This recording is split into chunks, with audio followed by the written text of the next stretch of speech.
sorry to cut you off, but hey, it is August the 28th, 2024, and you know why you're here. So let's kick this off right and introduce the players. Hey, I'm Gerissar, a WoW esports aficionado.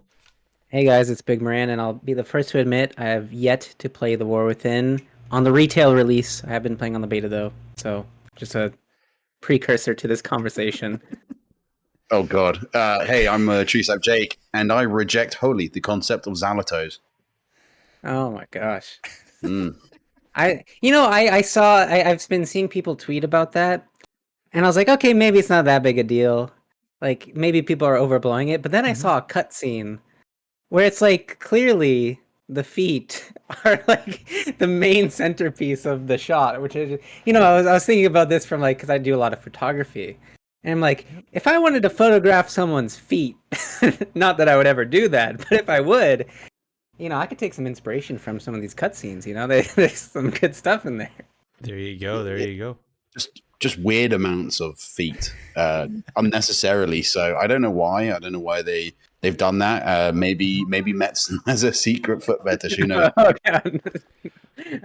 I'm not sure if that's actually Chris though. I don't think it's Metzen. That might be somebody else just in the video department. Like, Yeah, but it's for story. It's the storyline. He's gone like, guys, in this story, we need more toes. We need more toes. Void, corrupted toes. Is that a like a metaphorical way of saying that we're dipping our toes into the shadows, and then somebody took it like to the extreme? The actual War Within is the ingrown toenail of Zast. Trying to get out. Yeah, along with some toe jam. All right, well that's interesting. I've been seeing some things on social about that. I was like, okay, that's a little bit right up there with the pores, which apparently has gone. Some people thought it was funny, and some people found it not so funny, and now that's gone somewhat in a different direction. Let's just say, if you guys have heard that yet. Yes, yeah, I've seen the memes. It's well, so there's the memes, but then there's also a number of people that are advocating that is financial discrimination and making fun of people that perhaps don't have the monetary means to even have purchased, even if they wanted to. So segueing into what we've been up to, I actually gave my Epic Edition code to a friend who couldn't afford the expansion. That's why I haven't been playing. Is I had the Epic Edition, and I was like, someone else could probably use this, and so I gave it to a friend. And I saw that they nerfed leveling. I guess in dungeons specifically. Yeah. So I'm like, man, because leveling is the thing I hate the most about new expansions. But apparently, it's really easy. I've heard it doesn't take that long anyway. No, it didn't, and really the nerf isn't that bad. I'm hearing. Yeah, it's pretty like so by nerfing the leveling. I think originally it was thought that because people were saying that it was pretty easy to go through the dungeons and whatnot, and now I'm not so. I should stop talking because I need to read into this a bit. But anyways, yes, leveling is really easy. Yes, the dungeons when you go in with the 480 gear from the pre-patch, it's not that hard, especially with all the scaling you have at level 70. It's you're pretty powerful. So yeah. All right. Cool. Well, how about since you haven't really been playing it though? When are you planning to actually get in there, Big? This weekend probably. I'll do the grind because I know the season doesn't start for another week and a half anyway. So yeah, it's the 10th. Not really in any sort of rush. It's kind of the nice thing. Like for me, I know people are kind of a bit annoyed that the season isn't starting for a while, but it's actually perfect for someone like me who hasn't even started leveling. Well, and apparently there was some miscommunication or some people that thought that season 1 PvP wasn't starting until until mythic raiding started and the LFR raids and stuff like that. So somebody misunderstood and was promulgating the wrong information. But you're right, it's on the 10th, so it's literally 2 weeks from now. Yeah, people are going to be well into season 1. Yeah, no big deal. Exactly. And Jake, how about you? How are you Really, what have you been up to? How many characters have you made to level 80 already? Well, it's interesting. Unfortunately, my Epic Edition sort of landed pretty much on my birthday, so I'd kind of spent the sort of first sort of I don't know however long just kind of basically celebrating my birthday. So I couldn't just go, hey guys, I know you're all here to celebrate me, but what if? And I know this sounds kind of crazy. What if you all left? And I just sort of spent the next like 12 hours leveling all my characters on this game called World of Warcraft. I don't think I'd have many friends left. So I kind of decided I was going to focus on my real life, and I sort of kind of leveled my Shadow Priest a little bit here and there. Nothing too crazy, but That's cool. just a little bit here and there. And I'm now currently on my warrior, so I've actually got the Shadow Priest to 80. Okay, cool. I'm surprised you didn't do like an IRL streaming where you're, like, the old school stuff where like, hey guys, I'm gonna go play. You just stand behind me and watch, right? And then You know what? I should have done that. But I don't think any of my friends are ready for that kind of level of commitment, and I don't think anyone's nearly gifting me as many of those Twitch primes for me to feel like it's worth the social suicide from that. So. You need each of them to ask the same question every 5 minutes, just like going a circle around. All right. Yeah, legit. Well, on that, I got one character to 80. I got Gerissar to 80. My warlock, and played him a little bit, and I got a shaman that I've been doing elemental in the PvE side, like just questing and healing, doing resto druid for dungeon spamming. So that was interesting. I didn't feel like there was really any point that anybody was in a serious point of dying, except for one. I think it was a warrior. Didn't dodge boss mechanic and just got one shot. It's like, okay. And then I had to like go through the spell book because I couldn't find the resurrection. Thankfully, the prop paladin had res and got him back up faster than I could find it. But that was that. And I actually streamed the leveling over on the old technically PvP channel. Not this one, the bonus roll one, but over there. So I think the VODs are probably going to be up there for another few days before they disappear. But yeah. Okay, well, I think, Jake, it's your need greed pass this week, isn't it? It is indeed, yes. I'm back in the hot seat. So let's talk about what I've sort of come up with. Can I do the bumper first? Yeah, sure. Actually, yeah. Yeah, please.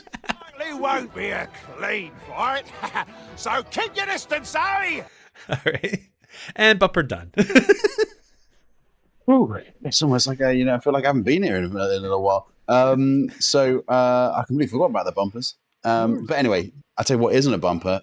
These three options that I've chosen for today's episode. So I thought, obviously, with the War Within, we've gotten a new allied race to kind of come in with us and defend the world against the next new bunch of threats. And the sort of what I've kind of done is I've angled away. Like, what if we had another option? Like, people often talk about how people are sort of desperate for some of the other extra races. Like in BFA, we eventually got, I think in Shadowlands, maybe the Volpera, that are able to kind of come in and be our heroes instead. So I thought, what about if we could choose some of the others from this expansion? What about if you could choose between the Nerubians, so like the Nerubian allies that we've got, the Arathi half-elves, so the kind of funky sort of human-looking ones, or the and you'll have to forgive me, I cannot for the life of me remember what the name of the race is, but the kind of like shape-shifting trolls that we meet in Ashkahet, those guys as well. So I thought those are the kind of three options. What would you need? What would you greed? And which would you pass on? Oh, this is hard. I'm actually big. I'm going to throw it to you first because I got to think on this one for a bit. Yeah, so as I said, I haven't played the expansion, so I'm just gonna go with my gut. I am going to need the Arathi half elves. I like elves in World of Warcraft, just in general. So that's gonna be my need. I'm gonna pass on the Nerubians. I've never liked Nerubians. Really? I don't know. I know they're supposed to be this like intelligent, species that live beneath the earth and what battled the old gods or whatever they did. But I don't know. I just don't like spiders. Never like spiders. And then so I'm gonna have to then greed on the shapeshifters. And that's my answer. Interesting. Interesting, yeah. Okay, so I'm gonna be a little bit different, just partially because I have to, and partially because I want to.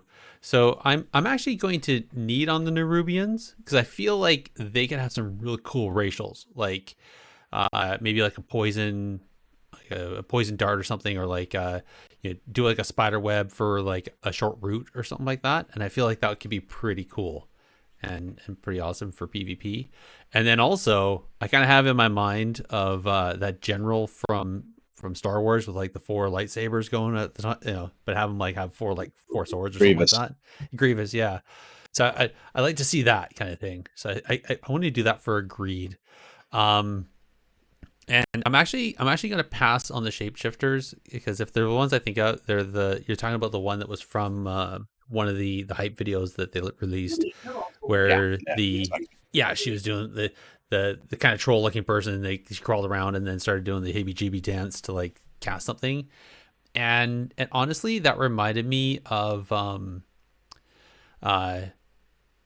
the witch from Suicide Squad doing like the heebie dance to like spellcast or whatever, and it doesn't sit well with me. I don't like that. I don't know. It looks weird. You get weirded out by the weird Yeah. movement and stuff. Yeah, exactly. So Okay. just for that, I'm going to pass on that, which therefore I'm going to greed on Arathi High half elves, which I think is pretty cool. I think those would be pretty fun. So yeah, so that's mine. But how about you, Jake? What are your out of your options? Which ones are you which are you picking? Yeah. Well, this is an interesting one. So I mean, immediately, like, I don't like spiders IRL. Like, I don't think anyone does. I think there's a few select people that really like spiders IRL. For me personally, I actually think they're really cool. I think the Rubians have always been cool ever since Wrath. I've kind of wanted to be one in some form, maybe like a humanoid one. And we have sort of seen those. Spoilers for big, but you see some kind of more humanoid looking ones that are around. I think they are called the Ascended.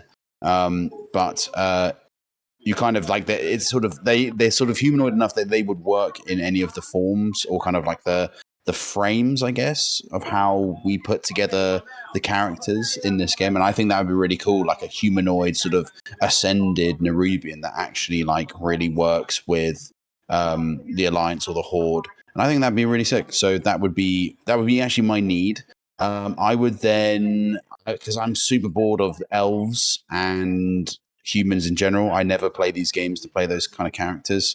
I like choosing like, funky stuff, sort of like, orcs and trolls and that kind of thing, and Tauren.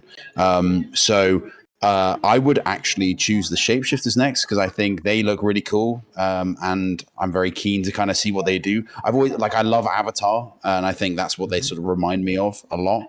So I would choose them, and I would pass on the Arathi. By the way, they're called Heronir. Is the name Heronir. of the race. Yeah. Interesting. And it's been data mined as a possible allied race. Ooh. You'll see. Possibly a new race for druids. They haven't had a new race in a long time. Yeah. Yeah, they did. They had Coltiran? The Coltirans. Yeah, back in BFA, that was like 6 years. That was Wake up, old man. BFA's a long time. I mean, out of 20 years. I mean, come on. I'm just happy we got a new BG. Look, I'm just happy we got a new BG. Can't Draenei be rogues? I'm pretty sure. Wait, hold on. Yeah, everyone can be a rogue. Rogue. Yeah, you can be a Tauren rogue. Yeah. We got Draenei rogues before we got like another new druid race. Another druid race. Yeah, I saw a Tauren rogue today called Invisible. Oh, that's a good name. Which is a great name. That's a bully for them for pulling that off. All right. Oh. Dad jokes. I think dad jokes. Yeah, I took a critical hit from that one. Nailed it. All right. Why don't we? Well, just a reminder: those who are playing at home, by all means, give your opinions on what you'd like to need, greed, and pass on Jake's options for his scenario. But in the meantime, let's kick it into some PvP events and talk about what's coming up. Get in there and fight! Stop hiding! All right, for upcoming PvP events, WoW Variety Show episode number 4 happening on the 31st. Big. Did you pay attention to this? Have you seen what they're doing this time around? I have not, other than I saw Mortai is participating. Oh, right? yes. Yeah, that's pretty cool. Mm-hmm. Good for Mortai. I'm not sure if they closed the signups for it yet or not. But yeah, so I'll let you. Did you get it, or am I going to talk to it? Sorry, I don't know. Yeah, I know nothing. Okay, so WoW variety show. So as always, a variety show is a multiple events. It's not just like a tournament. It's not just MDI. In fact, this one is going to be. I think they're bringing in the general leveling one. So yeah, so just to confirm, signups were closed back on last Friday. They're doing a leveling race, so whoever can level fastest within a period of time. They're going to do a scavenger hunt, so they're going to have some clues, and people are going to have to run around the new zones and find things, which is going to be pretty cool. There's the Battleground Blitz, which is what Mortai, one of our previous guests and also a fan of the show, one of our friends, has signed up for and got picked, along with a number of other both amateur people that have signed up as well as professional people who will help out and make teams. And they also are going to have a game show, which will be paying homage to the Warcraft universe through a game show built on characters, items, abilities, experience, and more. Additional details to come.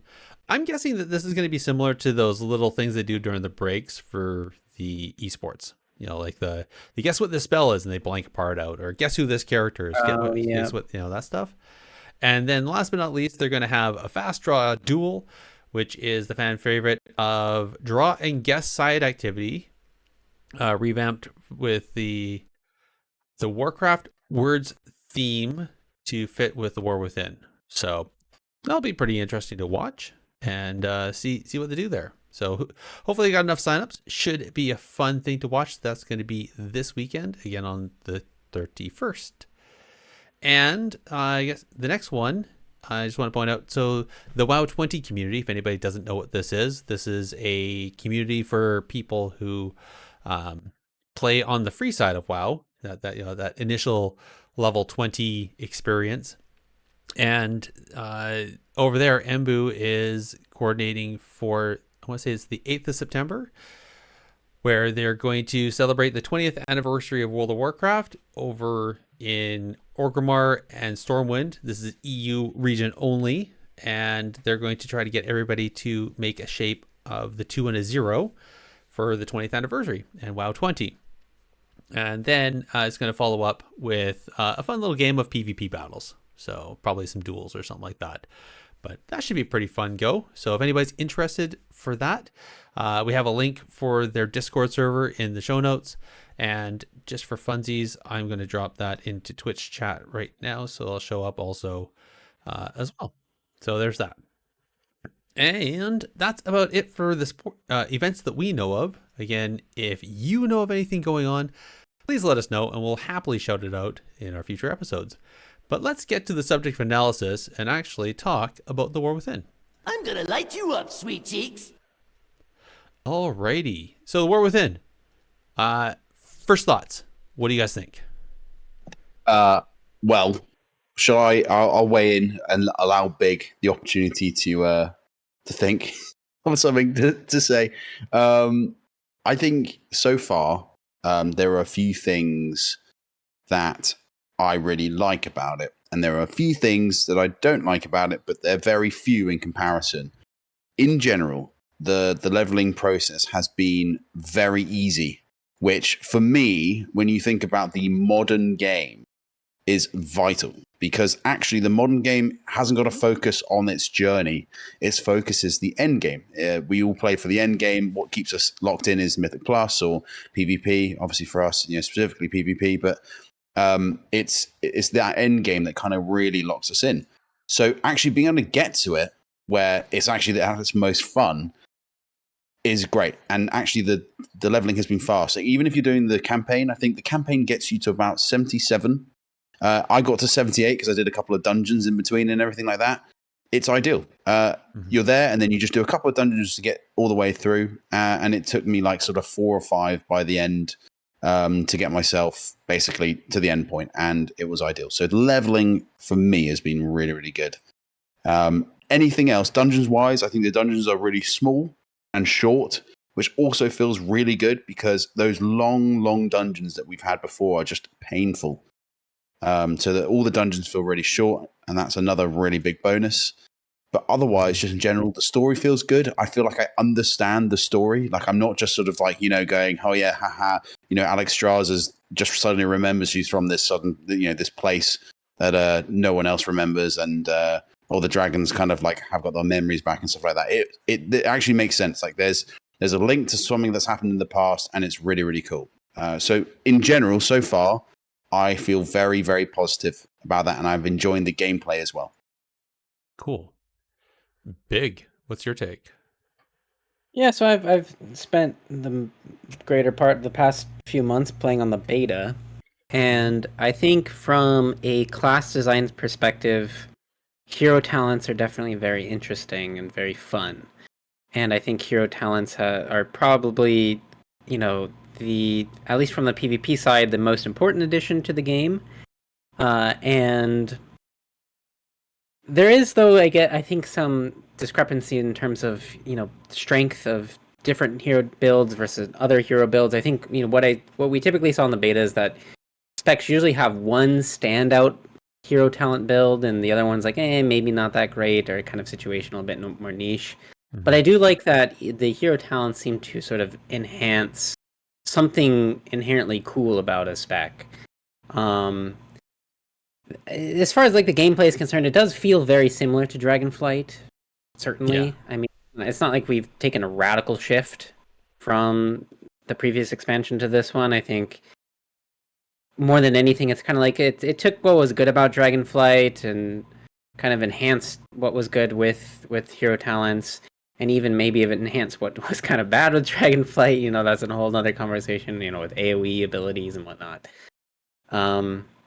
But overall, I mean, I'm pretty optimistic, especially, to piggyback off of what Jake was saying. Not only is leveling easier, but also the gearing process for PvP seems to be streamlined even more. Don't quote me on this, but I believe there's no longer going to be sparks required to craft gear for PvP. Instead, you'll just need the PvP-specific currency. So the idea behind this is if you are a player who enjoys both PvE and PvP content, you'll be able to create gear with the crafting system simultaneously for both. So that's really nice. So yeah, I think the game is clearly streamlined players to reach the destination quicker and more efficiently, and I think that's good for the modern version of the game. I know kind of the appeal of classic is completely different, and I think now it's very clear that these are two different games. WoW and classic WoW are two different genres within the MMO space, and so this sort of modern, streamlined, polished game, I think, is really good for sort of players who would be playing retail anyway. Yeah, you have a good point there. Definitely the gearing is streamlined for sure. I know there's people that are fully honor geared already just because, for those with early access, obviously they had access to the comp stomp, which had some interesting scaling to it, but was still winnable. And so a lot of people were just not able to farm honor there. And especially Monday night when the game went live and the honor count went back up to 15,000, then people were able to just quick farm and cap out on honor gear. The world PvP stuff, this is one that I found a little bit weird, is so for the blues, you can only get that. It's not on the vendor. You can only get it from world quests. So there's a little bit of RNG behind that, which I'm not totally happy with, because I know for the honor gear on the vendor is not all stat iterations, which I found a little bit odd. But as far as just kind of going back to the leveling, I'm going to agree with you there, Jake, and both with you, Big, that the leveling was really, it felt easy. I didn't feel a threat at all. Like, I didn't feel at any time that I was at threat of dying, unless I forgot, like, unless I like hopped off my mountain, my blueberry wasn't around, and I like dotted up 8 different mobs and they all came crashing after me. I was like, oh, and then just do a quick Shadow Fury, and then I was able to summon the Void Walker, and then everything was okay. So I wasn't too worried about that, really. Which I have to admit I'm a little choked at, and I feel like it's probably because I had I was just wearing the 480 gear, I was wearing the pre-patch stuff, and I felt like that was kind of cheating, because I didn't really start replacing that until I was 75 or higher, and again, like, so that meant like the first 4 or 5 levels was just mindlessly running around and just doing quests. So at least I was able to focus on the reading of the quests and that in the storyline. I agree. The questing and the storyline felt really good.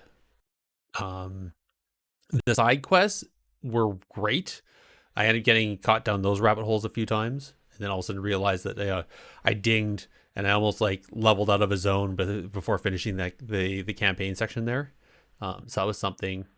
I do like the fact that this time around, so your first character, you start on the Isle of Dorn. You go up through the levels, you do the campaign. As you move up in levels, you get onto the next zones, and the zones are actually leveled areas, right? So it's like 70 to 73, 70 or 72, 75, whatever, and then the last one's like 78, 79, 80. That said, is if you go back to the other zones, the mobs still kind of scale to your level. So if you're 78 and you go back to the Isle of Dorn, you're still fighting 78 mobs or ish, which I thought was pretty good. So I like that. It's not the previous where it was like, no matter where you went in the zone, it all just scaled to you, and you could just that was a little bit too much. I appreciate the storyline kind of guiding you through that. And then when you pick up your alt, then you end up having the scouting map, and you can pick wherever you want to start as well, which was kind of cool. So it's kind of like a good match there between or kind of a follow-up of what they had with Dragonflight, right? Where Dragonflight, whenever you brought alts in, the first thing that is like, okay, here's a scout map, where do you want to start? And you can pick wherever. So I thought that was pretty cool. And I did like, dungeons felt good. The delves felt really good. Getting introduced to that followers dungeon right at the very the first couple levels felt really cool. I hope they fix the AI on Bran and on the followers, because there's some weird stuff that they do. I don't know if you guys noticed that. I didn't notice one any, but I've heard some stuff is kind of funky. Yeah, Bran like running all around. Yeah, he's my healer, and he's just running around trying to kill things, and everyone's all I see. I see some pots get thrown in my direction, and I have to move, which sucks because I have to stop casting. I mean, yes, as a warlock, I'm casting Shadow Bolt, so there is some cast time. I know it's just ... run, but so that was kind of whatever. And yeah, the follower dungeons, I even tried. I put the tank as lead to run around, and he just kind of stood there waiting for me to do something. It's like, show me where to go. But yeah, but I did like he did some of the neat tricks, like pulled a bunch of mobs and then pulled around the corner to lost them and get them to center up, and then we could all just start attacking him and stuff, the other followers. So all that, I think that was pretty good. I think, again, level experience was really good. I give it a pretty high score. And then storyline, definitely, I didn't get all the way through the camp. Well, that's not true. I got through the campaign far enough to get world quests. I think there's still a few more pieces of the campaign, especially now they've unlocked a couple more pieces, and I didn't finish the unlock of the or get through all the quests as much as you can to start unlocking the Earthen. So there's still a few more quests I have to do there. Now, PvP. Let's get into the PvP stuff. So I want to speak first to Comp Stomp, just because it was like the first thing that early testers could do, and a lot of people talked about that. Jake, I know you kind of started. You said you started late. Did you get to do any comp stomp? I sadly didn't. I only finished leveling today on my Shadow Priest, so Right. no, I haven't really kind of been able to do any PvP at all, actually. Right. Okay. Sorry. And you said that, and I totally just asked you that question, which was redundant. No. Sorry. It's good to double check. It's good to double check. So for those who don't know, Comp Stomp was there up until the reset this Tuesday, and it looks like the NPCs were all geared out for like full conquest or so, or for us to be full conquest. So they had like 8 to 10 million health, and they were like one-shotting people, which was a bit jarring for some people. But all that to say, it is still winnable, obviously, and still fun. Quick, easy grind if you wanted to do that. I know a number of people were doing skirms, just buddy up and do some skirms, and then this week, it was supposed to be Deep Wind Dunk, but it wouldn't. We couldn't queue into it, so that wasn't working. I'm not sure they fixed that brawl yet or not. And I do know that some other people have been doing a number of other especially the epics where you have NPCs. So Ultrac Valley, they really beefed up the NPCs, so you can't just all run to the end and see who can nuke down the boss first. Same Isle of Conquest, the end boss will kill you if you don't do some of the mechanics or do avoidance and stuff like that. And the siege weapons won't just flop over, like they are beefy. So we're back to some actual like having to do game mechanics for the maps, and that, which I think is pretty good. And then I think obviously just regular rest of the BGs are regular BGs. It depends on the gear of the people you're playing it with and against, and all that. Obviously, it's only random BGs and epics because Battleground Blitz is now rated solo BGs, so you can't queue for it until season 1 starts, and same with all the rest of the stuff. Now, I guess, Big, did you do any testing? I mean, I'm sure you did a bunch of skirms in that on the beta, right? Yeah, I did a bunch of solo shuffle war games. Okay. Internally with a bunch of people, yeah. Okay. I guess that's the other thing. Like, if people have players they can play with, they can do war games right now as well. Yeah. To at least get into that. I guess. Did you do any testing on any of the BGs on the beta? No, not any of the BGs. It's too bad. Okay. Yeah, I kept trying. I was unable to get it. I could never get it to start or get it to work for me. So I know there's a number of people that are getting into it now because obviously the new BG's on the randoms, so it's showing up there. So that's kind of fun. And then I guess gearing. Where should we go for gearing right now? I think Jake. I think it's an interesting comment because although I haven't massively gotten into the yet, and I don't know quite what the honor grind is, seems like the everything's like quite. I don't know how the best way to put it is. I think everything is kind of loaded towards it being quite a long honor grind, so more reminiscent of kind of like other expansions, like earlier expansions. In fact, actually, I think the honor grind kind of reminds me more of a classic one, because they're like things do cost a lot more and you kind of need a lot more to kind of get them.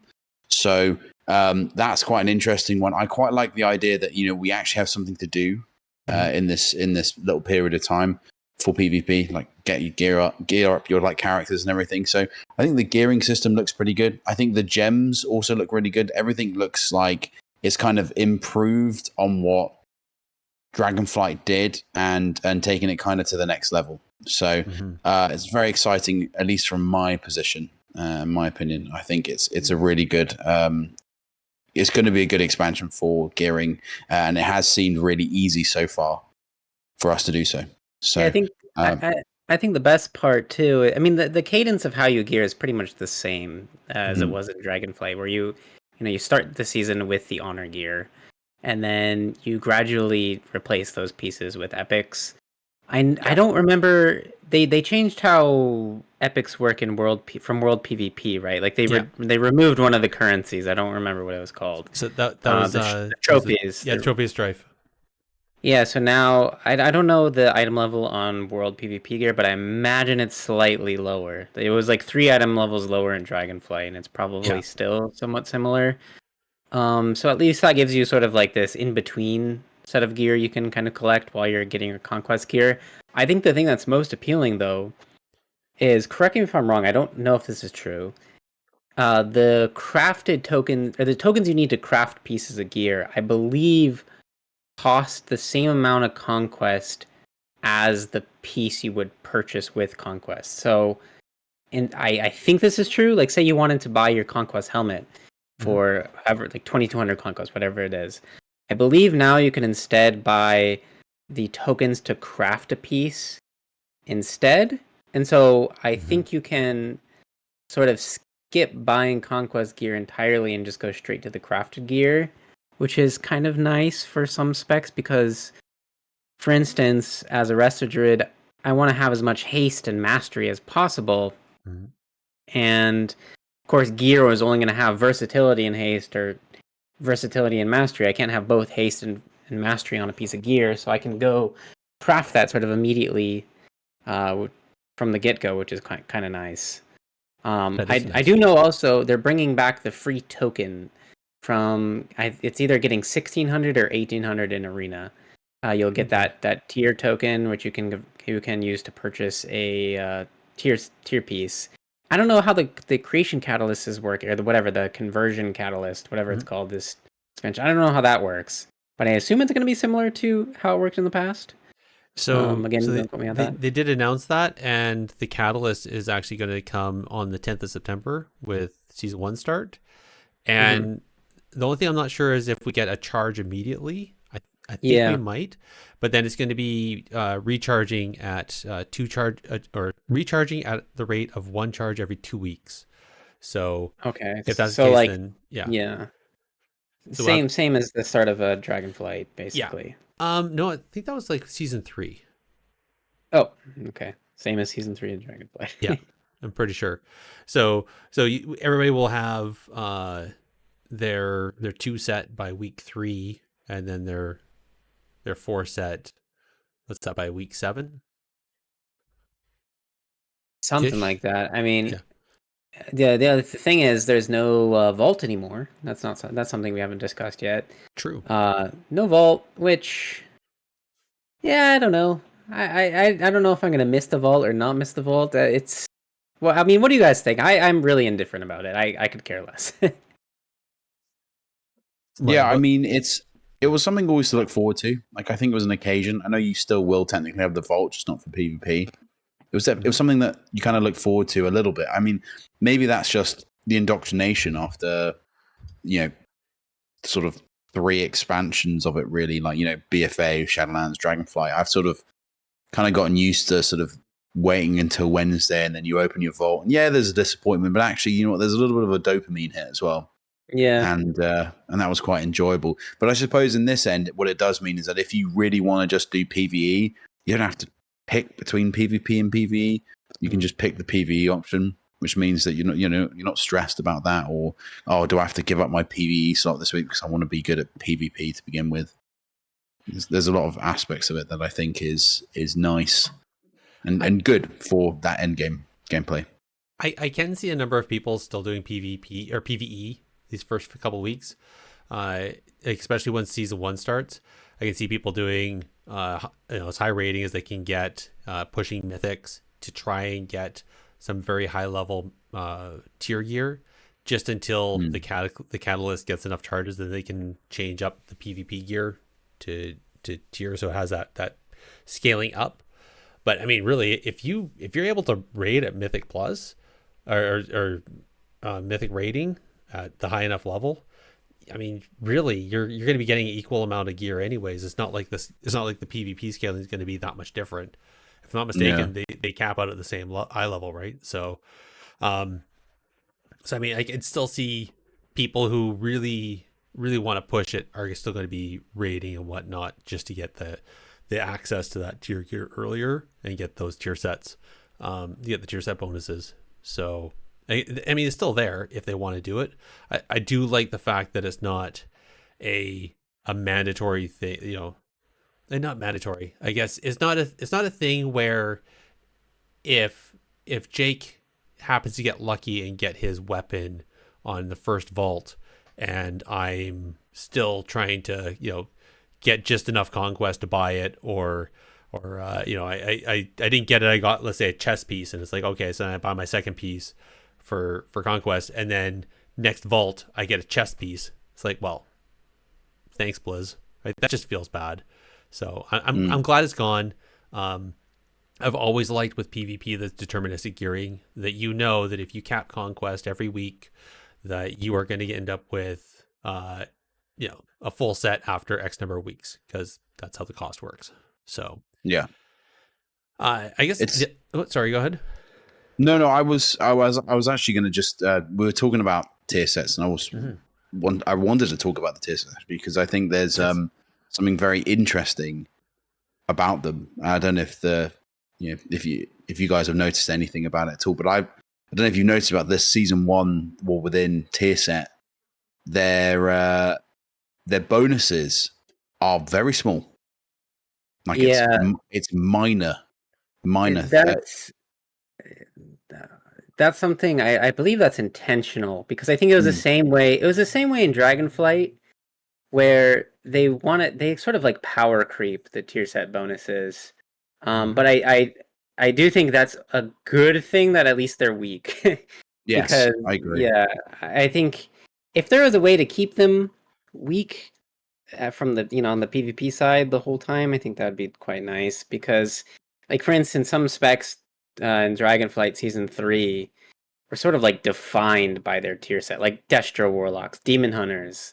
You know, they were Omega broken because they just had these like insane tier sets, which fortunately I haven't seen any tier sets from this first season that I've been like, wow, that's game breaking. They're just kind of like, oh, Rejuve heals 5% more. You know, it's something kind of like a very boring bonus, which I think is perfectly fine.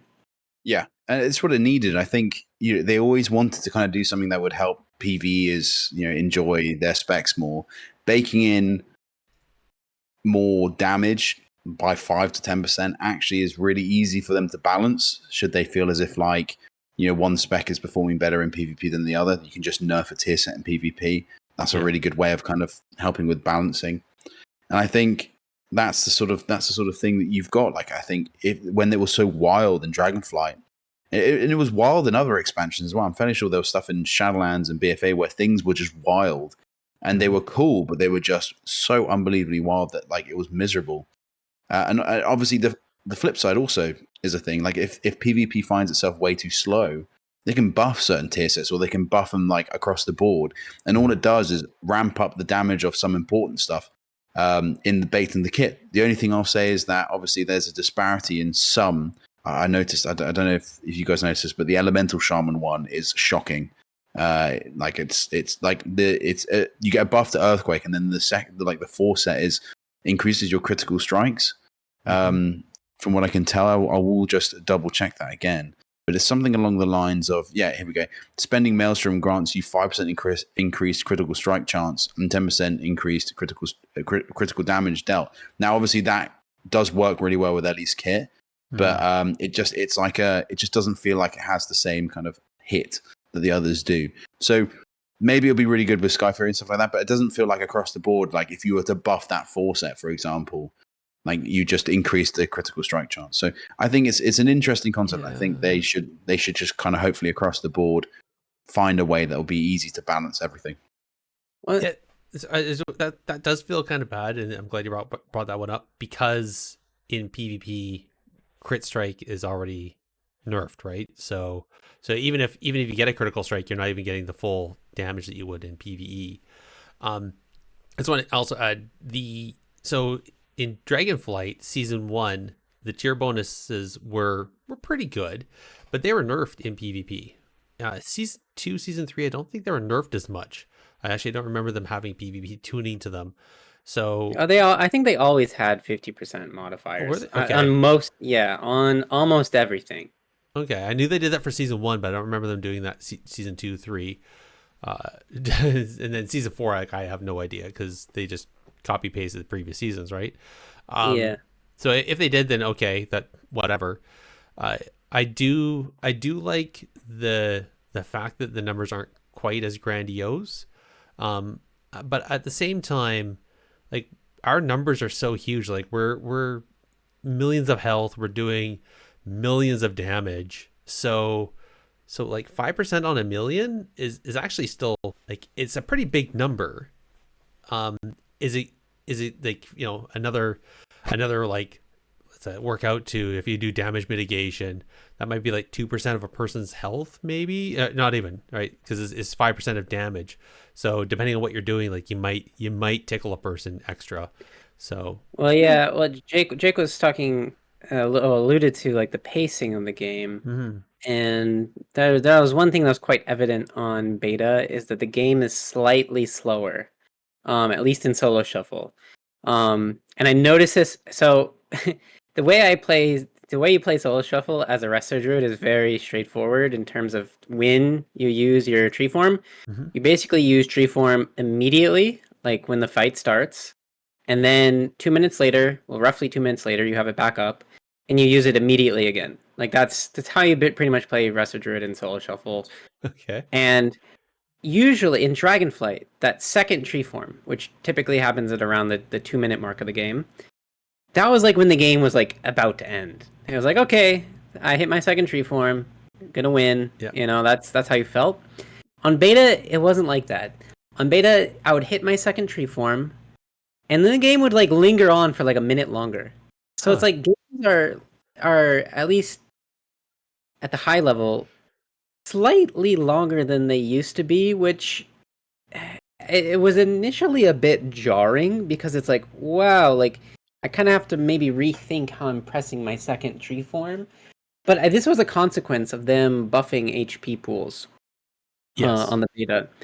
Yeah, because there's the the Mythic Plus problem where people are just getting one shot. And so the solution was, it's kind of it's a complicated problem. They wanted healers to feel like they needed to heal again. I mean, that's kind of been something that the healer community has been echoing in PV is like, well, I don't really heal. I prevent someone from dying every few seconds, and then I go back to doing damage. So they kind of wanted healers to perform this sort of traditional triage role that they typically do. Anyway, I'm yapping. They buffed HP pools, and that seemed to make games a bit longer. I mean, there of course there is a few instances on the beta where things were just like one-shotting. That was kind of like, I don't know, Destro Warlocks were bugged for a little bit. Frost DKs were a bit absurd on the beta for a while. They were one-shotting. But the game definitely does feel a bit slower, I guess, across the board, which I know the people kind of have mixed feelings about that. Slow is nice because it means you don't get one shot as much, but slow is also not so nice because it just means games tend to linger. And so I don't know. Do you guys have like a preference? Do you guys like prefer fast games or slow games? Like, if you had your perfect arena game, how would the pacing be? It's a very interesting question, I think, Big, because I have PTSD from 2 different expansions in which things were very different. Like BFA had this incredible slowness that then eventually went fast.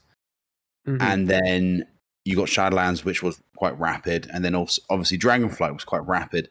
And I think I found myself in a slower pacing. Yeah, the games were long, but I felt as if like I kind of came out of them like I'd been playing a strategy game.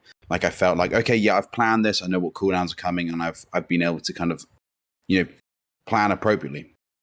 In Shadowlands, you'd get randomly one-shot by some weird proc that just didn't make any sense. And I know that kind of happened also in BFA, but there was a sort of slowness that by the end of it, like when you had this sort of, most people running Gushing Wounds was just a way to roll the damage on quicker. So it kind of brought the games to a close.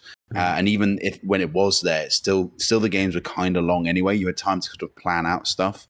and figure things out. But in Shadowlands, I felt like I was getting one shot by random procs, and in Dragonflight, like you could just get exploded. And although that's really, really fun to do the explosion, sometimes it was just kind of like it was just a gimmick. And I'm happy to say I was part of that problem because I played a comp that was all about gimmick. Like you would literally one tap someone by just CCing 3 people. And my Frost Mage just blew people up with Frostbomb and full mastery Frost and everything. It was just kind of just a massive amount of damage where they just went from 100 to 0 in about 0.5 seconds. And that was kind of it. And that sort of thing is fun and it's cool to do, but it sort of doesn't really like offer any counterplay a lot of the times.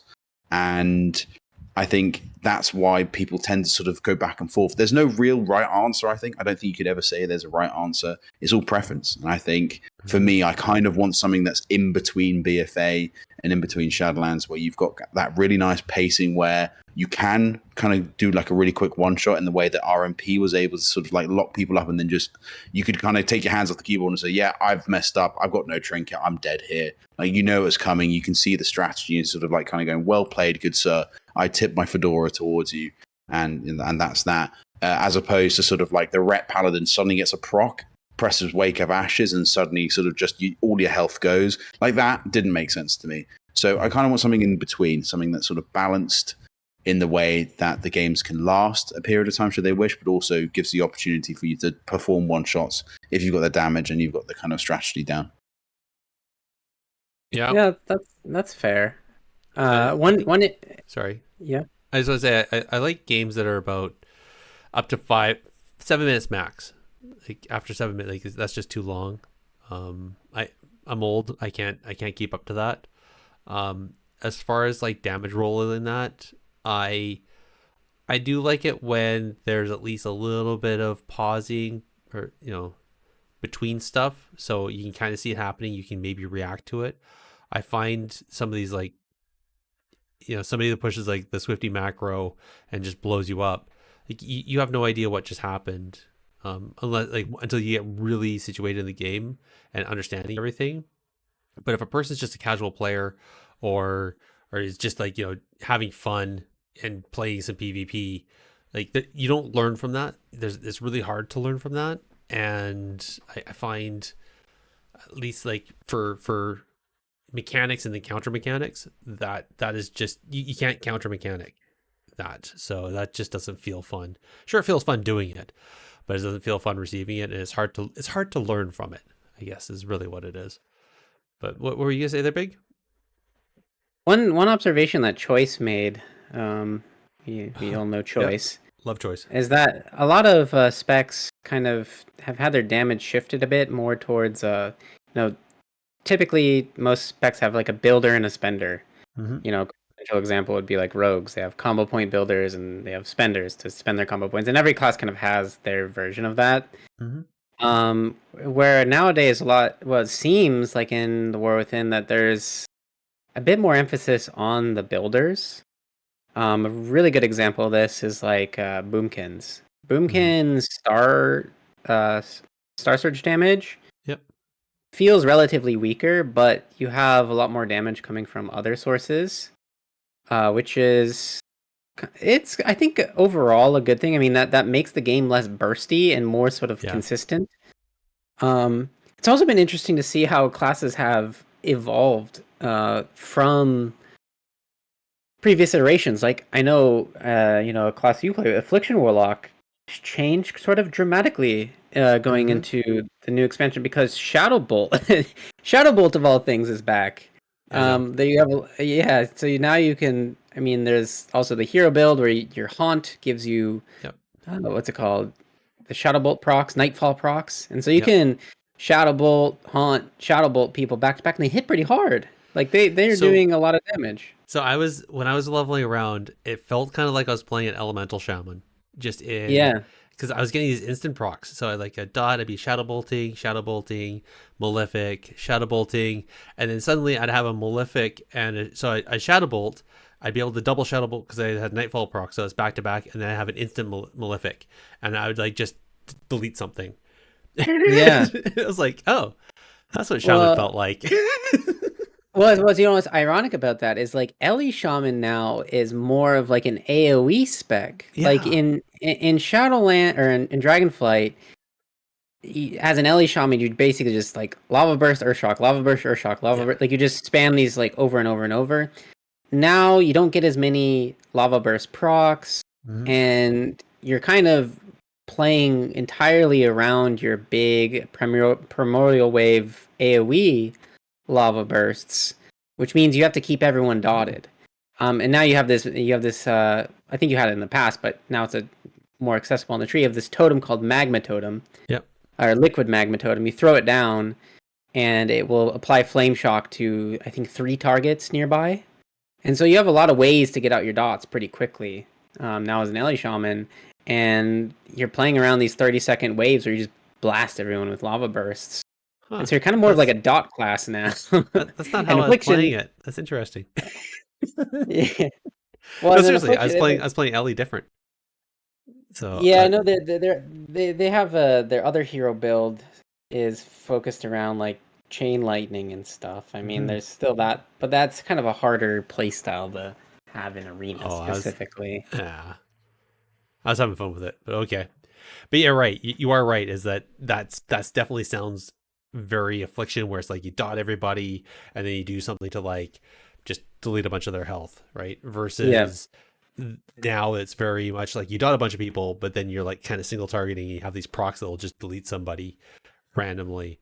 Is very very slot machine, which sounds that's very elemental shaman, and I actually commented on a stream and I was like, this feels like so Ellie. It feels good, but I mean, whatever. I'm shadow bolting. It's shadow damage. It's fellow damage. It's it's fun. I detest the fact though is that again it's and this is that whole part of having to kite, because like if I just can't get away with Death Knight, and Death Knights will just cut me down, and I know that's their thing. Like they're supposed to be the mage killers, but having a Frost DK or an Unholy DK come at me, I just pucker up because I'm gonna be kissing dirt. Like it's Do you know what you need in your life, Gerissar? You need a rogue friend. I need a rogue and a pocket healer is what I need. Yeah. Every caster, okay, I know I'm a rogue fanboy, but I'm a rogue fanboy for a reason. And every caster who plays with a rogue realizes how amazing it is to play with a rogue, because that DK who's tunneling you, the rogue can just stun it for you, and then you can cast. Like that's the best part about playing with rogue. They just allow you to be a caster better than anyone else. So what you're saying is that we need Jake to make a NA account and learn how to play rogue. I guess so. Or Mortai. You can team up with Mortai. Yeah, I know. That's true. I was just trying to like get the 3 of us all playing together as well. Well, I mean, you know what? We could empty the famous technically PvP coffers to pay for my subscription, so we can finally do our 3v3 team. I'll have to open up a GoFundMe for that. One thing I wanted to talk about was before we wrap up the subject and analysis is class balance. I think this is something important to discuss. Everything's balanced though. What are you talking about? Yeah. With an emphasis on solo shuffle. Okay. Based on what I observed on the beta, the game is actually still pretty balanced. Like there's definitely, I think the theme of the last few expansions is like everyone sort of gravitates around, or most people gravitate around the A tier, but then there's of course the outliers. So I know on the DPS side, people were pointing their fingers at Fury Warrior. I know right now is doing some incredible damage. Frost Mage is doing some incredible damage. Then on the healer side, Preservation Evoker was just like on a completely different level. And they're kind of like the healer that can do everything. And so it can be quite oppressive. But then there was also sort of the classes that have been left out. One of those specs was Holy Priest. Holy Priest felt a little bit weak. It like has hints of potential, but Holy Priest is one of those healers that just like literally is determined by numbers, because that's all. Like Holy Priest is quite literally a healer. It doesn't really do anything. It doesn't really. It's not good at mitigating damage. All it has to do is just keep a health bar topped with healing. True. So if those heals aren't powerful, then it's like, well, you can't really do your job. The other spec, which wasn't doing well, surprise, surprise, was Enhancement Shaman. And this got me thinking. I think it's quite clear to me now, and I want you guys' opinion on this, that there are some specs, Enhancement being one of them, that will just be, by design, never be exceptional at Solo Shuffle. Because they're missing something fundamental in their toolkit that prevents them from really having agency over the game. I mean, the thing you can clearly point to on Enhance is it lacks a Mortal Strike, and I think it has probably the worst mobility out of any melee. So it lacks mobility, doesn't have a Mortal Strike. Of course, it's super disruptive. It has all this utility, but its utility is kind of tied into off healing, which gets worse and dampening. Its defensives are kind of tied to healing as well. So I think structurally, Enhance is never going to be higher than like A tier. I mean, if it even gets to A tier, that's really lucky. Yeah. Do you guys think that there are just some specs that people, will kind of have to accept are never going to be exceptional in Arena just because of these fundamental problems they have? I think, yeah. Yeah. Well, so Gerissar, I think you go first, actually. Okay. I think yes and no. I think every spec has its own place in different game modes, though, right? Like if you're talking just strictly in Solo Shuffle, then yes, Enhancement does have some issues there. Again, and I want to add on also the fact that it's a male melee, so it's in the scrum with plate wearers, so there's that as well. So it's taking more damage to what it's dealing out to plate wearers, if I'm not mistaken. And I want to say Enhancement kind of it was kind of like the original augmentation, like it was original support, really, because a lot of its stuff was also to support other people, right? So it's like, yeah, because it would enhance your warrior friend. So while you're trying to double damage and do a bunch of damage, you drop down your stuff and you're enhancing the warrior, and they're doing more stuff as well, right? So in that, if you're talking just Solo Shuffle where there's no real coordination, then yes, it's going to suffer. But I feel like it should still be very successful in threes, and it can be very successful even in like solo RBGs or solo and other like BG content and that, where you're getting very coordinated. And if you have somebody that's truly exceptional with and knows real in-depth knowledge of the class, then I think they should still be able to succeed with it, which is different than somebody who is just following the flavor of the month and able to pick something up because it has some broken mechanic and they're able to exploit that. If you're specifically looking at just, and you only want to play this one game mode, if you only want to play Solo Shuffle, then yes, I feel you are going to be relegated to only playing a certain select number of classes to really succeed if you really want to get some exceptional rating, because of exactly, it's uncoordinated, it's very random. You need to be able to kind of carry yourself and others, and if you're really lucky, you end up with others that are also playing those S tier and really high A tier classes and specs, and so then you can truly shine. But at the flip side, that's for that one round, and the next round you're up against those people, right? So it becomes tit for tat, and so that, the way Solo Shuffle is very unique. So to answer your question, yes, no, maybe, kind of, sort of, depends. And really it comes down to what game mode you're trying to play and why. I think it's I think that's kind of a I feel like that's quite a good way of kind of describing a lot of the issues that we've kind of got, I think, with class design. The key point for me was when Rhett got redesigned. It sort of dealt with a lot of the major issues that Rhett had, which was that it was a wheelchair spec. Like it was a freedom bot that would just run at things and do damage, but then obviously you could kite it really hard. So they gave it a little bit more range in the same way that they gave rogues, like outlaw rogues, a bit more range, and they gave ferals a little bit more range, or druids in general a little bit more range, which kind of helped with keeping on targets, not being kited out too much. Sort of made the kind of gameplay very fluid. And I think something like Enhance just needs a rework, really. It's very outdated in how it works. I think the best iteration of Enhance Shaman I've ever played is Season of Discovery Enhance. Because yeah, no, legit, because of the way that this kind of spec works and how damage works and how it all puts together is actually incredibly fun. And bear in mind, I played Enhance during WoD as well, so where it was like the most elite spec. I think it's just you're looking for gameplay that's quite fun to do, and I think as a concept, Enhance has kind of lost what it was, and why it was so good. You know, stuff like Wrath, for example, where the rotation felt really great and you were doing lots of damage and everything seemed to work together. I think there needs to be a flow that kind of returns to it. So I personally think these specs that kind of, yeah, you know what, actually, a lot of them are going to be dog water and they're not going to really ever really be good in the kind of modern iteration of WoW.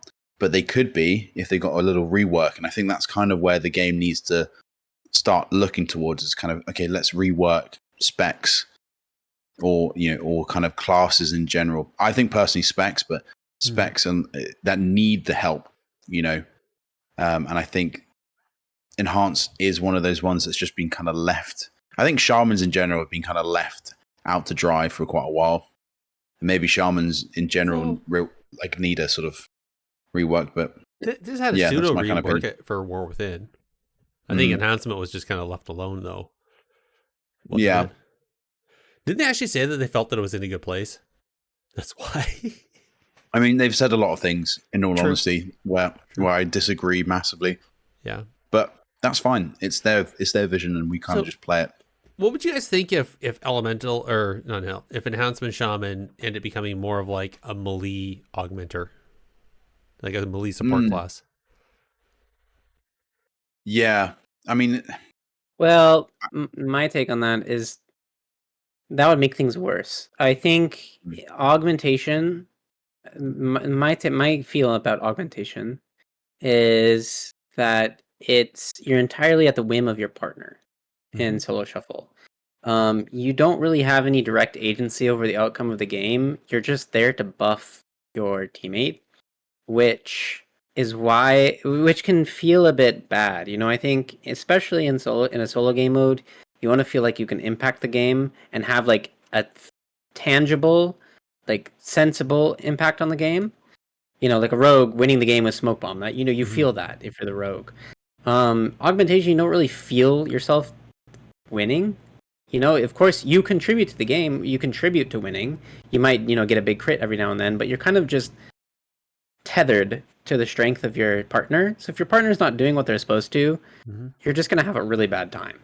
And I think augmentation also meshes better with some specs rather than others. If you can play with like a big brawler melee who can just pump damage, I think Aug is going to feel really good. But if you're playing with, I don't know, something like a BM Hunter, which can't really pump that much, it doesn't have super bursty damage, it's not going to feel very fun. So I think for an enhance to like truly feel good, yeah, maybe you could give it some more support tools, but I think it needs to be able to end the game to truly feel like enjoyable. And that's kind of been a problem I think that has plagued Enhance for quite a while, is it doesn't really feel like it can end the game. You need a stun, you need an MS, you need something, you need those sorts of tools. Yeah, you need to execute in that. Yep. Yeah, interesting. So I kind of think like I wouldn't mind seeing another support class, but I get it. Like if you want us to talk just strictly to solo shuffle, support doesn't feel good in solo shuffle, just because, like you said, like you're not impacting that. I would counter that there's some people out there that they don't want to have that. They don't have to have the need to be like yay, I was the one that got the goal. Like they're more than happy to be the defense person sitting in the back lines, just making sure that the ball doesn't leave that end.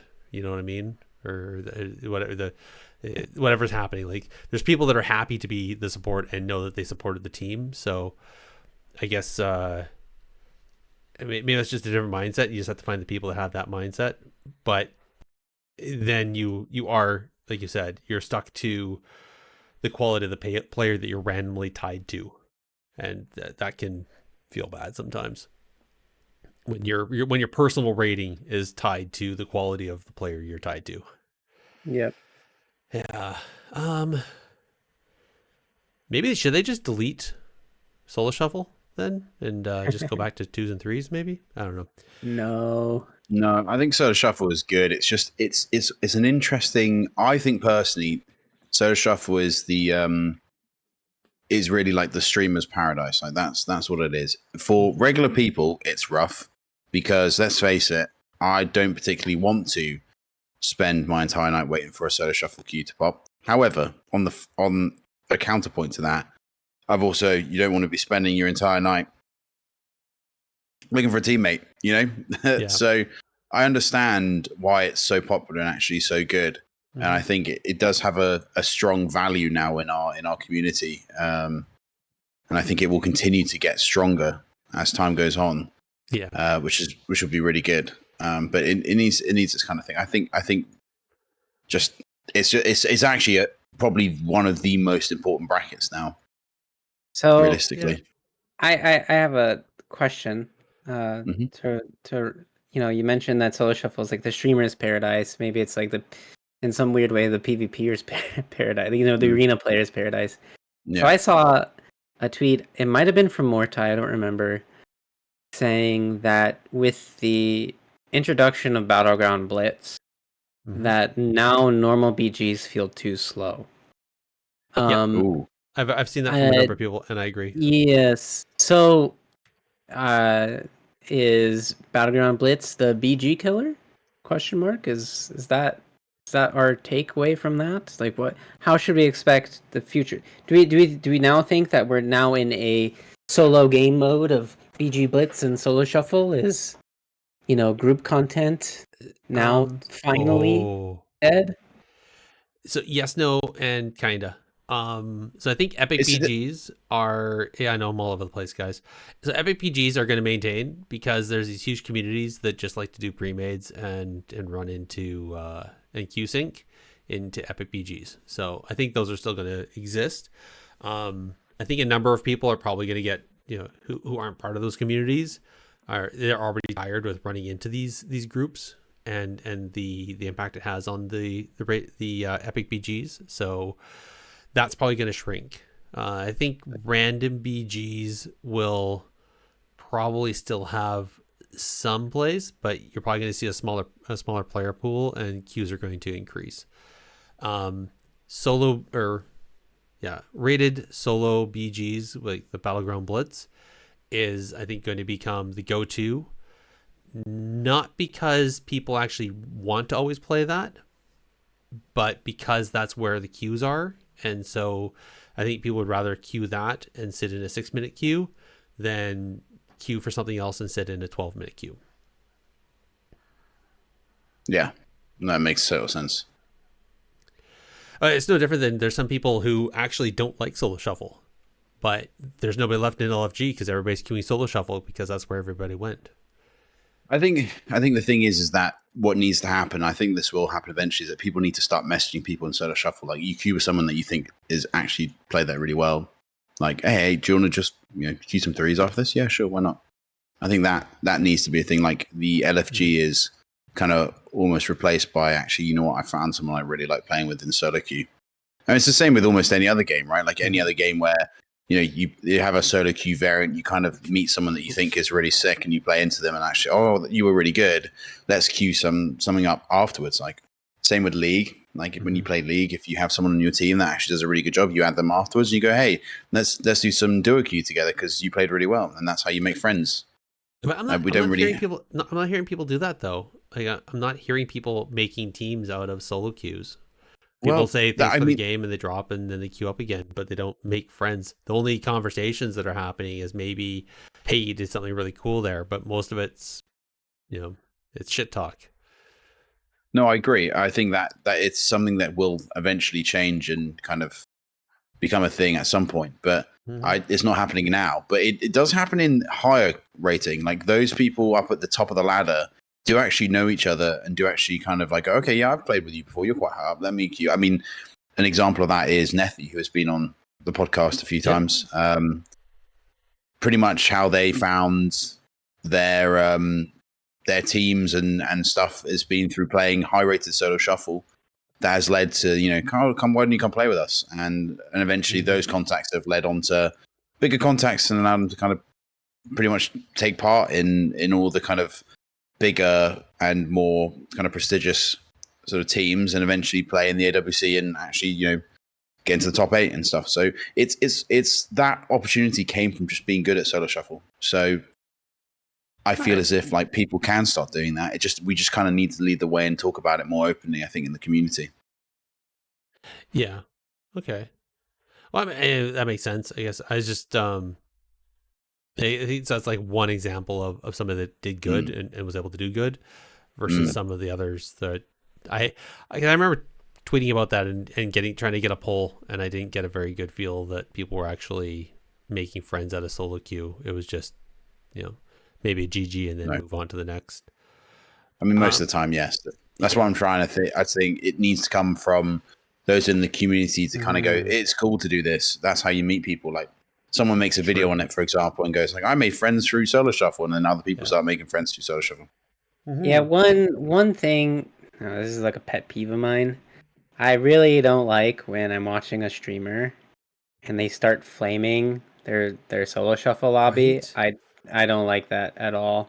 I mean, maybe content brain. I think it's maybe fun for the people to watch that. It's seeing like a mental breakdown is kind of fun, I guess. But I think it's up to streamers to set the example and True.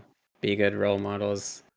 True. I mean, my my ethic has always been solo shuffle. Do not say a word about anyone or to anyone. I'm just there to press the buttons. Okay, like I don't want to start any drama. I'm just literally here to press the buttons. And there's a number of players that just turn off chat, like they have add-ons and whatever, like they just ignore chat because of what happened early in solo shuffle and just out of concern of toxicity and whatnot. So that's yeah. Smart idea, to be honest. I mean, I do that in League just for the same reason, is that all chat is terrible. And sometimes if you just don't want to get a reaction or to kind of you yourself react to something like that, then it actually works out really well to kind of just turn things off and just focus on the game, focus on playing. Yeah. I don't know. If only there was like something like a social contract that people would be held to. Yeah, actually held to. Actually held to. I just want to circle back quickly on gearing. There's something that we kind of skipped over, and that was sockets. So obviously, yes. So we have honor gear and conquest gear, which has a majority of stats, but it won't have all the combinations. You'll have the war mode gear and the epic war mode gear, which will cover off on some of those. So the war mode gear is through just world quests, it seems like, and you can also get some currencies there that you can purchase items from the war mode vendor, and that's going to be the epic level stuff. And then we also have the the crafting. I don't want to call them sparks, but they're not, but whatever it is to take crafted gear and make it for PvP. And there's some currency there. I think there's like currency that drops from doing PvP that you can actually auction house. I'm seeing some stuff about that as well. So people are making a bunch of money there. And then there's sockets. So previously we had to use the vault to get coins to then get sockets on our PvP gear. Now you get the socket from the vendor for a bunch of honor and a couple gems, which also cost quite a bit of honor. So I will say that's a bit of an honor grind. It was pointed out that you can get it from a box, the Unbound Spoils, which seem to appear in the free-for-all areas during the world quests. So they spawn about every 3 hours, and if you can loot the box, then you have a chance of getting a socket from those. And I will also note, so this might have been a sharding thing, but when I was out on the Isle of Dorn last night, flying around with war mode on, the helicopter, the war chest, dropped twice in 15 minutes as well. So I didn't check it for longer than that, but those were dropping about every hour on the hour in Dragonflight, so they may have increased in frequency, and that could have been just sharding. I don't know. But I just want to point that out. Okay. Yeah. Future content. What do you guys think we're going to see?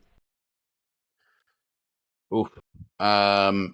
You know what? Actually, for once, I actually don't really know what we're going to see. I mean, this is the first time in a while I'm actually interested to see how the story progresses, because I like the idea of where they're going with this, and I know obviously it's going to move on to like a trilogy.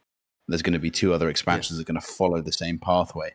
So I'm intrigued to see where the story takes us and what we kind of discover and everything, and where we go.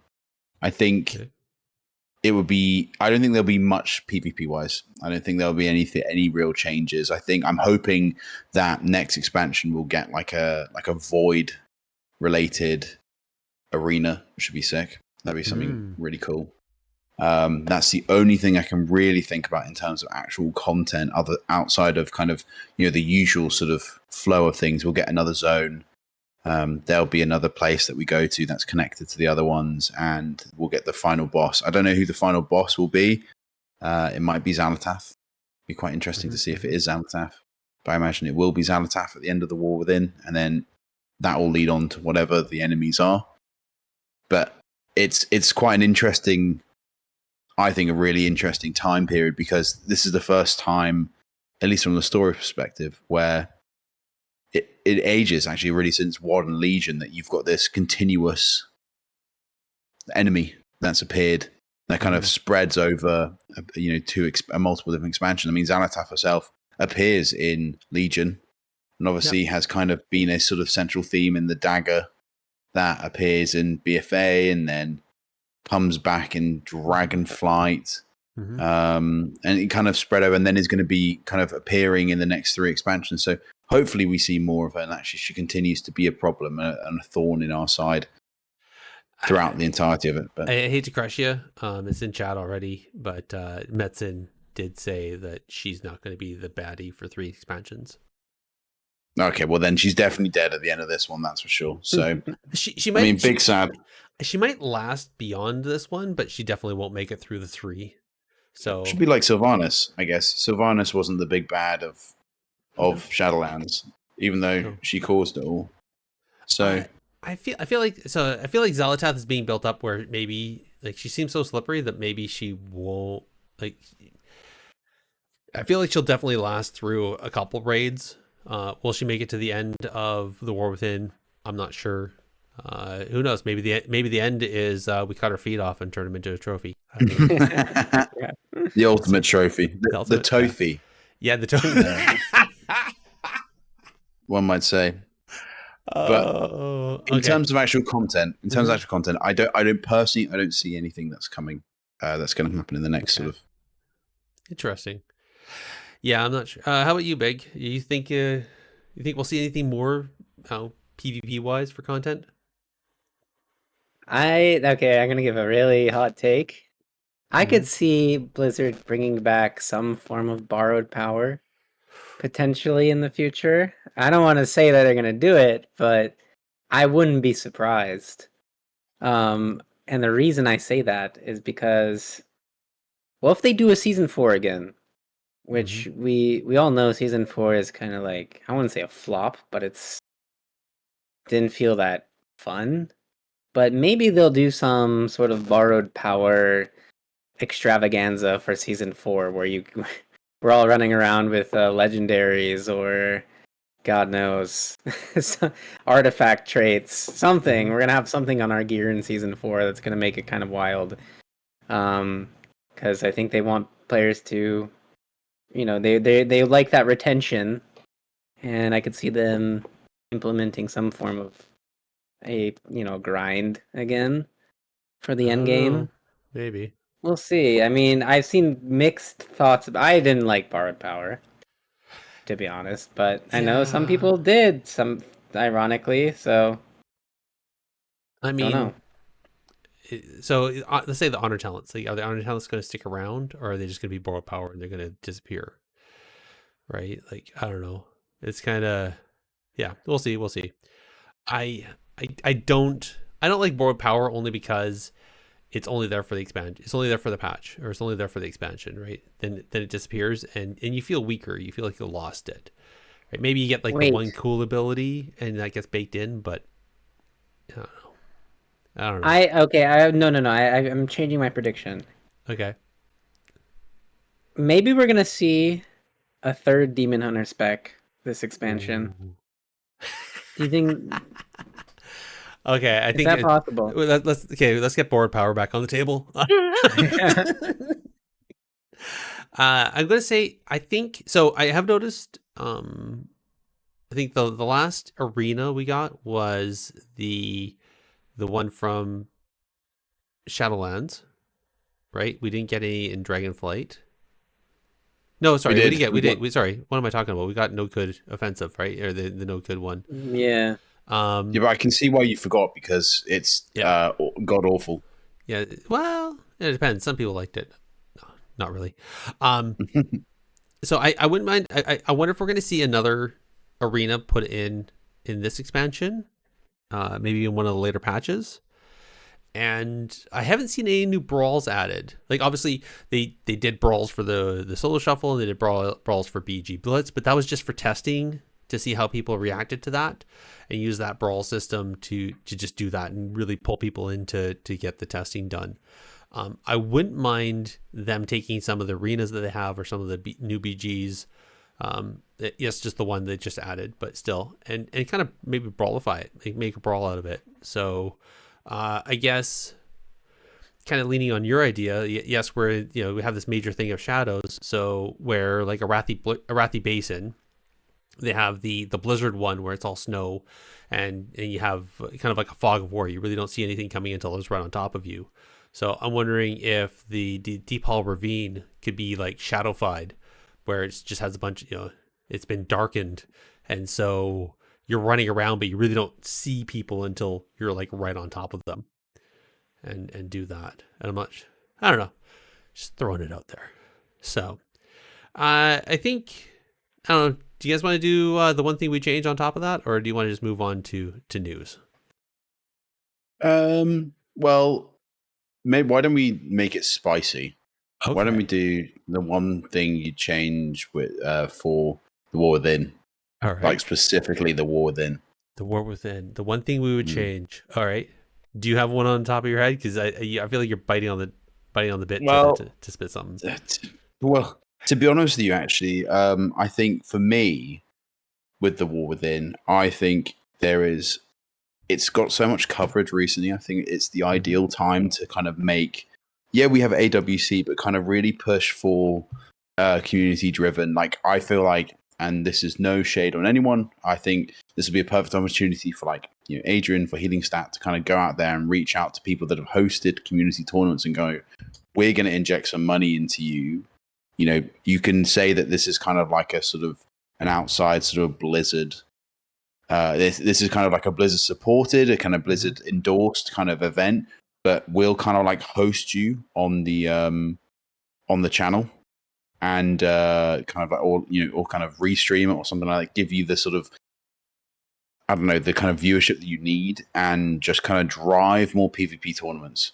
I think like this is the ideal time for it. Like, bring back some of the older names like Soda Pop, and then people get them in tournaments, do kind of these sort of things, do community based things. Like the variety show is great, but sort of like help out the grassroots people that are kind of like, for us, for example, when we did our little tournament, that was super fun.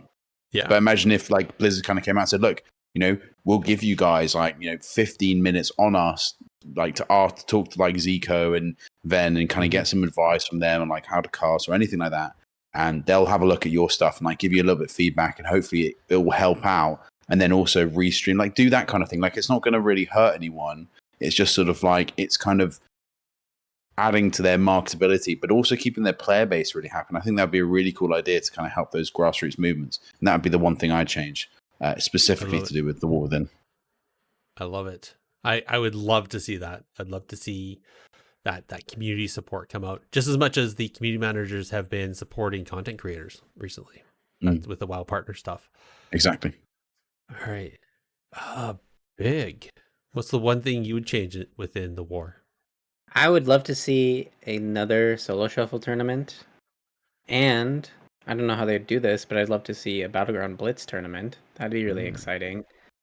Yeah, I think, as Jake said, now's a really good time to get eyes on the game, and there's these incredible game modes that a lot of people enjoy. And I personally thought the solo shuffle tournament was the best Blizzard tournament. You know, I as much as I like the AWC, you know, Sea-Doo and Waz, and you know, watching Peekaboo play with his team, like, something about the solo shuffle tournament was so exciting, just because it was so random, and you know, you got to see a lot of different perspectives, players you don't typically think about were doing really well, and so it was fun.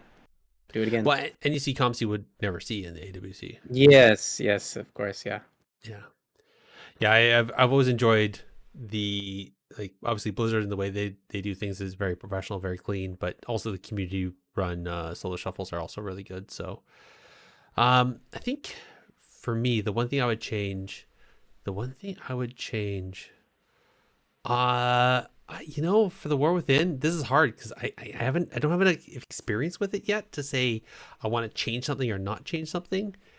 I think the only thing I have a concern with is that there's some massive server lags, and I've noticed that when I go to loot things, I have my auto loot on, and it still doesn't pick up. So like, you know, when I click on something, I start to run away, and I should have picked it up, and it's still there shiny, or you know, or if I'm fishing, you know, that fish that I just caught doesn't actually go in my bag; it disappears because I cast to whatever. So there's some server lag there. I've also noticed that in some of the servers at various times, it just gets like super bogged down as like a second. Like I literally click something or press an ability, and it takes a second before it actually goes off, which is unfortunate. So I feel like there's something there in the server side that needs to be fixed, and that's I guess the only thing I would change is I wish they'd just like maybe upgrade their servers or something. I don't know what it is, but do something to fix that stuff. Yeah, that's about all I'm gonna have to come up with right now. Oh, and I hear Big Mex in the back of my brain, a marksman hunter talent to turn off AOE from the hero talents. Sorry, that's if anybody, I think that's ideal. Yeah, if anybody doesn't know what I'm talking about, go check out Big Mex's stream or his tweets, and you'll see exactly what I'm talking about. All right, news, into the news. All right. Who ordered up an extra large can of whoop ass? Yes, extra large can of whoop ass. I'm having a hard time to talk all of a sudden. Hey, Big Donny Cal did his tournament there. Finally got it done on. Oh, sorry, not finally. So it was delayed a couple times, but he was able to get it put together and got enough people. And he did it on the 17th of August. So if anybody wants, head on over to his stream. He is extremely energetic, I will say, and actually a pleasure to listen to. Casting the matches. It's a little different. I'll say that only because he has a bit of an accent, but. If you're expecting to hear like Ven or Supa or Zico, do not expect that from Donnie. I'll just say that. What kind of accent are you talking about, Gerissar? I feel like it's of European descent. I'll just say that. European descent. All right, I see. Anyways. You mean northern English? Yes. He's a pleasure though, absolute pleasure. And quick shout out to I believe he said Noodle was who won. I have a link to his tweet where he did a highlights of the event, and I think it was pretty much the last few duels. But huge congrats to those people. Hot fixes. There's been a number of hot fixes coming out recently, which of course you'd expect. There's been a bunch of bugs and stuff. So I'm gonna Big. I know you track hot fixes and bugs and all the tweaks pretty good. Anything jump out at you? Anything new? There actually wasn't that many. I guess there were some PvP hotfixes on August 22nd. Some rogue nerfs or some rogue buffs. Wait, buffs and nerfs, both. That's I haven't really been paying attention too much. There hasn't been that many hotfixes for. I mean, there's been tuning on the beta, but it wasn't like hotfixes. Yeah, I don't know what to say. Looks like rogues were changed recently. There was that. There was on. This was like, I think it was after our last podcast, but before this one. But just in season 4, the rated battleground blitz. When they implemented Rado solo BGs, the shield of protection was scaling a little bit high. So they fixed that. So hopefully when it comes back here in season 1, that'll be fixed. It'll be fine. We'll see. But kudos to them for being super reactive on that. I know there's a bunch of people that pointed out on social media, and I'm assuming there's some bug submissions in game as well. So I think that was also important. But you're right. Yeah, Rogue got some tuning, and I think they did some stuff in Season of Discovery as well. But I can't say that necessarily that was PvP centric. It seems to be more PvE side, right? Mm-hmm. So okay, yeah, and then the rest is just some bug stuff that they're finding as people point stuff out. So, alrighty, okay, and Jake, did you catch the Warcast there that they did with Morgan Day? You know what? I actually didn't. I didn't at all. You guys, you're killing me. I know. No, genuinely, it's so bad because obviously the last week and the last kind of couple of months have sort of been, well, not last couple of months, the last couple of weeks have been incredibly busy for me. I've sort of actually almost just taken a full, like actually genuinely a full break away from WoW. So I'm really sad to have missed the interview with Morgan Day. Obviously, I saw the interview with, I think it was Morgan Day at LFG London. Mm-hmm. I know that was quite a while ago, but they did a little interview with Morgan Day there. They did, yes, which was quite nice. But no, I didn't see the recent one. No, sadly. Sorry.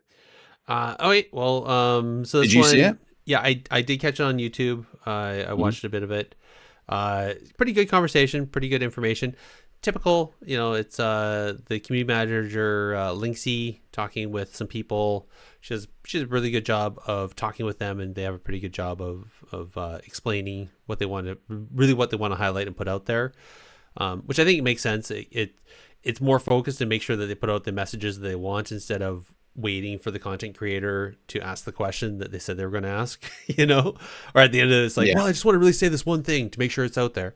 So it makes sense. The one thing that was noted, and they started talking about the PvP stuff, and Morgan Day did talk to, again, highlighting that the solo RBG experience was becoming, and the fact that apparently he apparently has been queuing no voice YOLOs for who knows how long, and so that's been his jam. And so I guess no surprise, solo RBGs is going to be his jam now, so he doesn't have to actually worry about any of that stuff. And there was another interview with Marcellian. So he actually had an interview with Ian Hazakostas and asked a few PvP questions. And that one was pretty good as well. Ultimately, it was just more so talking about gearing and where we're going to see gearing going, which I think we did a pretty good job talking about here. And we may see some more itemization coming down the road, if I'm not mistaken, from how Ian was talking. But for the most part, it seems like they're pretty happy with where gearing is right now for PvP.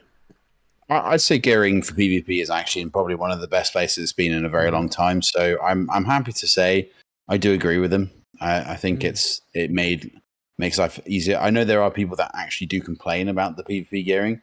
They're like, oh, it's so much easier to because you can bottom reroll very easily with the way that the gearing works. Fair. Like you can get Yeah.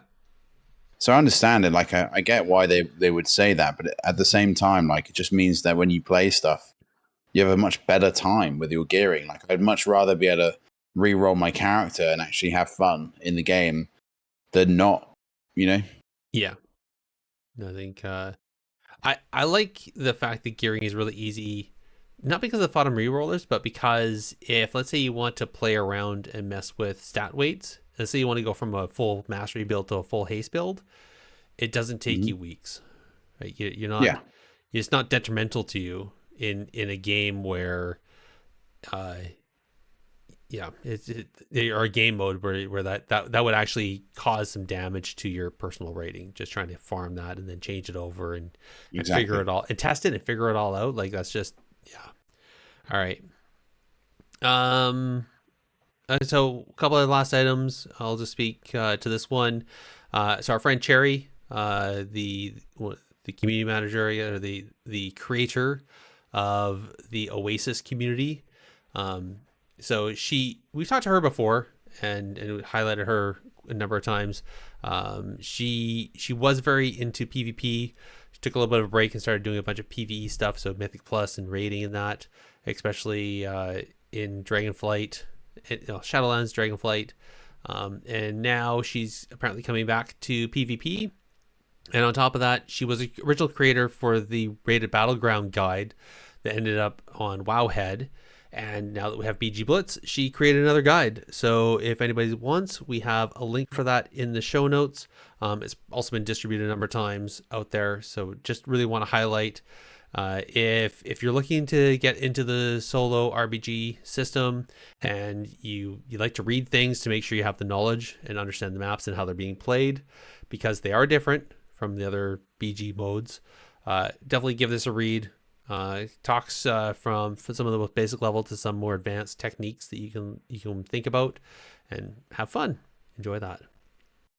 And I guess one other item. Markers. I have news to add. Oh. There's someone on Reddit posted this website. I don't know how they got this URL, but there's a convenient URL called gladpush.gg. Oh. I'll link it in the show notes. Yes, please. And okay. Yeah, so it's kind of a simple website right now, but you can click the left side of the screen. You get this diminishing return matrix where you can enter the comp you're playing against, and you can figure out exactly what CCDRs that comp has.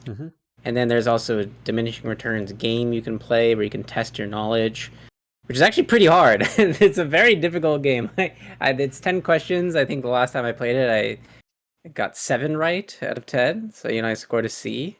Cool. It's pretty crazy, this game. So yeah, it's a fun little website.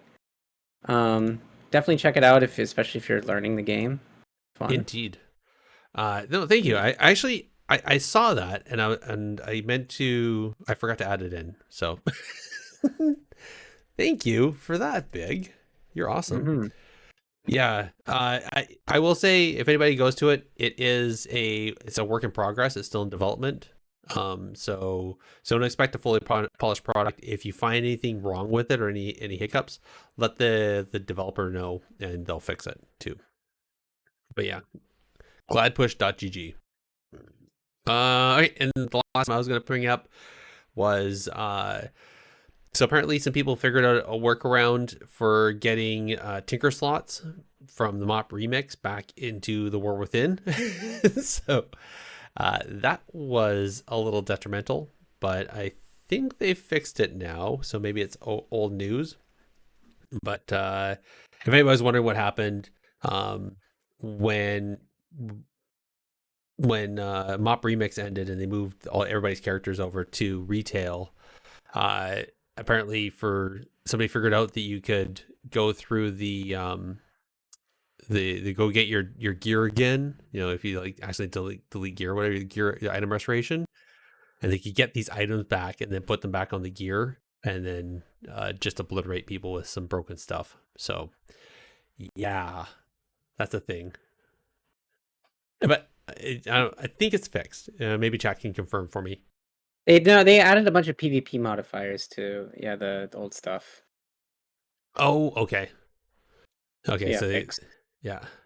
hopefully I'd rather they just ban the people for doing something they shouldn't do. Like, come on. Yeah. Ooh, harsh. 5-day suspension. It's still preseason. It's like whatever, right? It's not it. Yeah. Okay. That's about it for the news that we have. I think I'm gonna go to you, Big. Do you have any shout-outs? Shoutouts. Shout-outs. I always need to think for a second. Okay, Jake. Who deserves my shout out? Yeah, go to Jake. Yeah.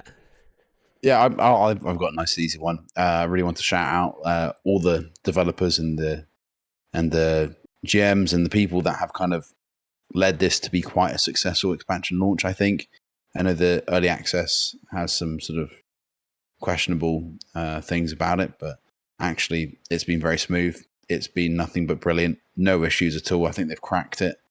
Once again, innovating in a field that they've always been innovators in.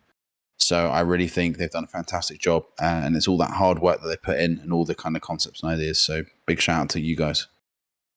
Mm-hmm. All right. That's a good one. Big, back to you. I don't even know. I don't know. All right. Shout out yourself. Wait. Shout out my cat. My cat has had very good behavior the past few days. Hasn't woken me up in the middle of the night like he typically does. So shout out to my cat, Olive. He's been very good. Good cat. Good Mew. Good cat. Good cat. That's all I gotta say.